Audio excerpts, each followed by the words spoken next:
Health অ্যাডভাইসের পক্ষ থেকে আপনাকে স্বাগতম। আজকে আলোচনার বিষয় হস্তমৈথুনের ফলে কি ধরনের রোগ হতে পারে।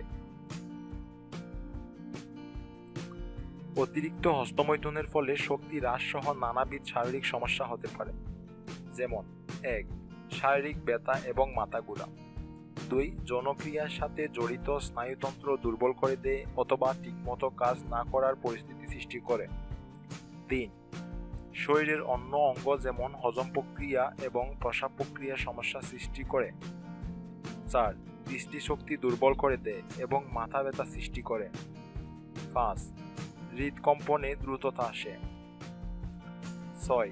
ব্যক্তি কোনো কঠিন শারীরিক বা মানসিক কাজের অসমর্থ, তিনি সাধারণত নির্জনতায় থাকতে চেষ্টা করে এবং তার জ্ঞান বৈকল্য হয়। 7. কেউ কেউ হয়তো তুতলানো এবং কানে কম শোনা রোগে আক্রান্ত হতে পারে। 8. দ্রুত বীর্যস্থলের প্রধান কারণ অতিরিক্ত হস্তমৈথুন। 9. হস্তমৈথুন পুরুষাঙ্গে ছিদ্র সৃষ্টি করতে পারে। যৌবনদীপ্ত উদ্দাম বীর পুরুষ হতে তাই আর নয় হস্তমৈথুন।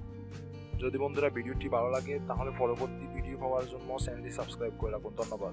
কারণ